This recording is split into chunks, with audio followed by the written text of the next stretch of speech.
imagine you as a 6-year-old girl 20 meters underground, sitting for days in a dark, airless tunnel, scared, sleeping on a mattress and not knowing what's going on.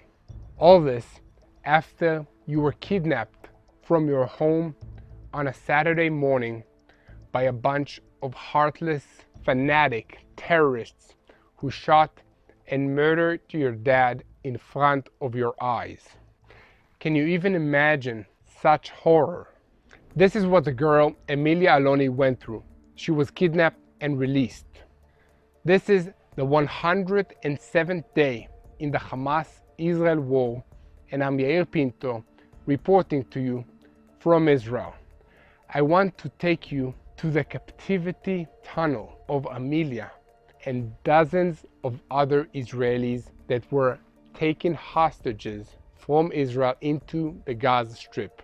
The IDF forces of Division 98 raided an underground tunnel in Khan Yunis, where Hamas held hostages at the beginning of this war. The length of the tunnel is about 830 meters and its depth is about 20 meters underground.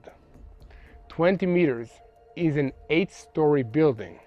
The entrance to the tunnel was rigged with explosives, and inside it were many obstacles, explosive devices, sliding doors, and blast doors. All of these are meant to prevent our soldiers from entering the tunnels.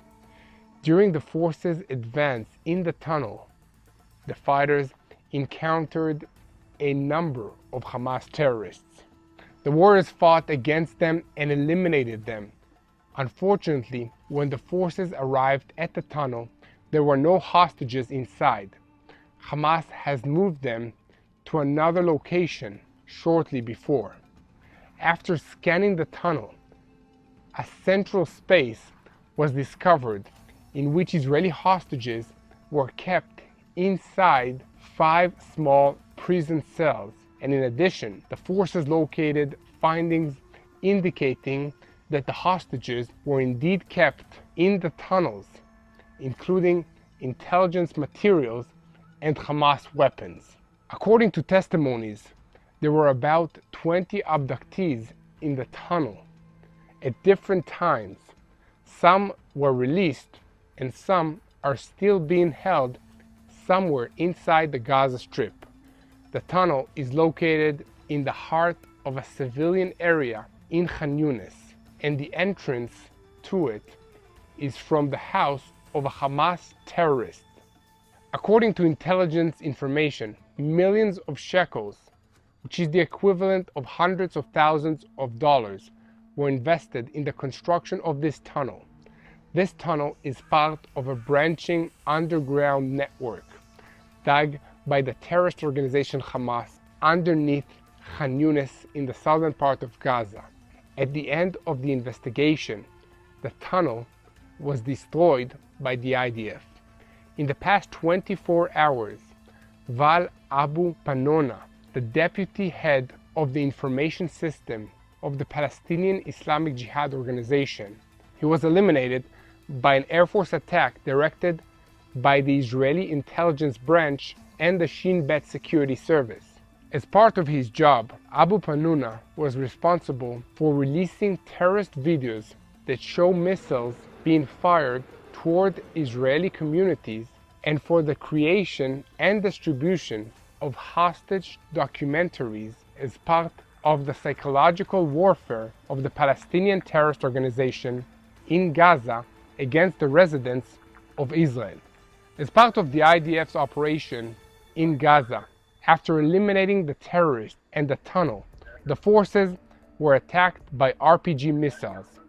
The fighters searched the area and the building where the terrorist squad was operating and found RPGs, AK-47s, and military equipment. In the northern area in the Gaza Strip, the fighters of the 5th Brigade Combat Team eliminated a number of armed terrorists in encounters in the past 24 hours. The fighters attacked and eliminated the terrorists with the help of tanks as well as Air Force aircrafts. The combat team of the 55th Brigade, called the Cutting Edge, is the force that is breaking into new territories inside the Gaza Strip, territories that the IDF did not step in until now. In the past few days, the brigade launched an attack on the Eastern Battalion of the Khan Yunis Hamas Brigade.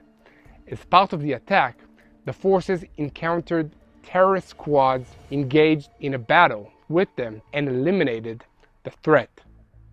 The fighters conducted searches in a central fighting area of Hamas terrorists, neutralized an underground route in the area, destroyed offensive shafts located and thwarted observation posts, and more. In Judea and Samaria, IDF border police units and Shin Bet fighters, under the command of the Menashe Brigade, operated in an extensive operation to counter terrorism in the Tulkarem camp located in the West Bank. During the operation, engineering forces uncovered dozens of explosive charges planted underneath the roads in order to harm our forces. The forces searched about 100 buildings and interrogated hundreds of suspects, out of which over 37 wanted persons were arrested, some of them senior members of the Palestinian terrorist infrastructure of Tulkarem. The fighters located and destroyed over 400 explosives, confiscated 27 weapons and a lot of military equipment, and destroyed the explosives manufacturing laboratories and 4 observation posts belonging to Palestinian terrorists. As part of the operation, an Israeli Air Force aircraft eliminated a squad of 4 terrorists who shot and threw explosives at IDF forces and endangered them. In a separate